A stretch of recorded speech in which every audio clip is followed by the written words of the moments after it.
Hey guys, Sean here. Welcome to the F1 Word and to some big news coming from Williams. Big news, but probably not all that surprising. It has been confirmed this morning that Claire Williams will step down as deputy team principal of the team after this weekend's Italian Grand Prix. But more importantly than that, this weekend's race at Monza will be the final race for the Williams family in Formula One, the end of an era. Now, in case you missed the news, a couple of weeks ago the team was bought out by Dorilton Capital, and that is an investment that will allow the team to survive in Formula One in the long term, of course, the most important thing.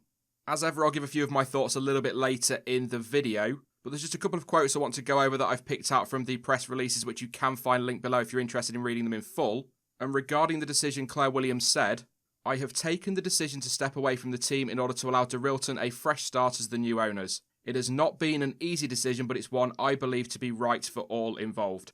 My family has always put our racing team and our people first, and this was absolutely the right decision. I know in them we have found the right people to take Williams back to the front of the grid while also preserving the Williams legacy."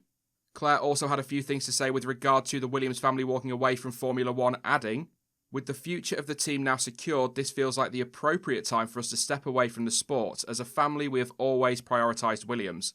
We have been in this sport for more than 4 decades. We are incredibly proud of our track record and the legacy we leave behind. We have always been in it for the love of it, for the pure pleasure of going motor racing, so this is not a decision that we have taken lightly. On behalf of Frank and the Williams family, I would like to say how incredibly grateful and humbled we are for the support we have enjoyed over the years, from our friends in the paddock to the many fans around the world, but mostly, we would like to thank our team." There we go then, that is it. Like I say, the end of an era for Williams. The last proper family-run team was already taken over by Dorilton, but now they're not going to be involved at all. And I've got mixed feelings on this one, I'm not going to lie. It is very, very disappointing. It's kind of sad as well, because seeing the Williams family, particularly Sir Frank, was a big part of me growing up, seeing them in the garages at Grand Prix weekends. You've kind of lost your face of Williams, if that makes sense. The name is still there, and that's great, but you've lost what made them kind of special. The problem is, and this is where I have the mixed feelings, what made Williams special was also part of the reason why they are in the position they're in now. Whilst their pride in their heritage is massively admirable, I don't think many people would deny that, Formula One has moved on a long way since the days when we had all these family-owned teams, when that kind of thing would get you by almost. The team hasn't really evolved, if you like, with Formula One. I've said this so often. Again, it's great that they're proud of their heritage, and there's nothing wrong with that. The fact they're proud of what makes them a constructor, but they haven't got the finances, the backing, they haven't got everything they need like they did back in the 90s, for example, when they were dominating, to get themselves to the front of the grid. You look at what Racing Point are doing, what Haas are doing, they're tied in with Mercedes and Ferrari respectively, but Williams refuse to do that because they're very stubborn, very stuck in their ways. And in modern day Formula One, I don't think that's ever going to work again. It'd be great if it did. Wouldn't it have been incredible if Claire Williams and Sir Frank Williams had managed to turn that around and got them back to title-winning ways? It's just not something I ever saw happening. I never believed that looking at Williams. I suppose, simply put, there needed to be a change, and I don't think it's all on Claire Williams. I don't think it's fair to just blame her.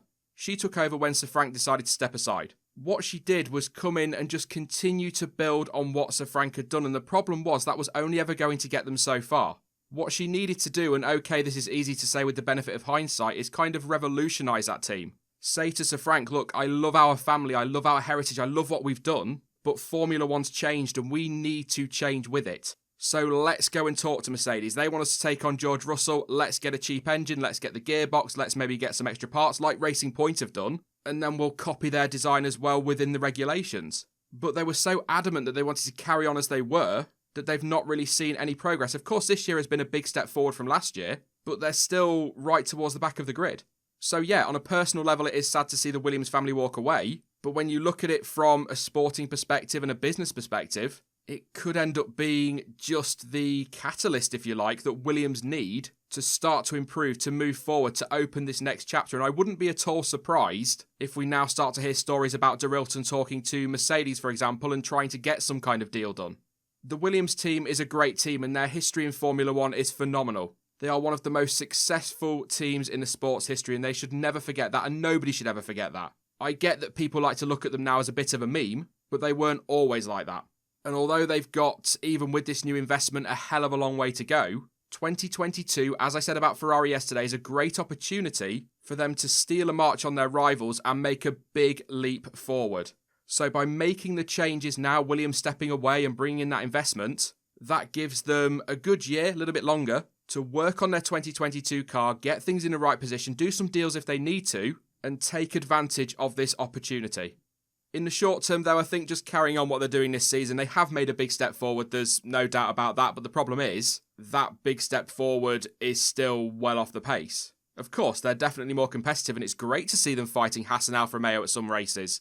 And they're even talking about possibly being able to beat Ferrari in Monza. I mean, that's quite a step forward, but I think that's more about Ferrari's demise, if we're being honest. But it's still great to see that there is some ambition there. It sounds crazy to say that, given, like I say, Ferrari's demise, but it shows that they do still want to go racing. They're not just there to make up the numbers. And, like I said a few minutes ago, I'm very conflicted on this, but I think it's the right decision for Williams as a team and a business going forward. And there's quite a big chunk of me that is very excited to see what Dorilton can do with that team and how far forward they can push that team. Do you know what? It might be 8th or something like that. We might not be talking championships anytime soon, but 8th is a hell of a lot better than where they are now. But I'm going to leave it there. This is just an initial news reaction style video. But over the course of the weekend, I'm sure there'll be plenty of time to discuss it. And I might do something next week as well, looking back at Williams in Formula 1. Kind of make a fuss of it, because like I've said 107 times in this video already, it's the end of an era. That is it for this one, though. You can let me know your thoughts on this decision by the Williams family down in the comments section. Now, I will be back over the course of the Italian Grand Prix weekend with more content as ever, but in the meantime, don't forget that you can, of course, follow me over on social media, and all of the links you need for that are in the description down below. But as ever, thank you for watching, and hopefully I will catch you again in the next one. Bye-bye.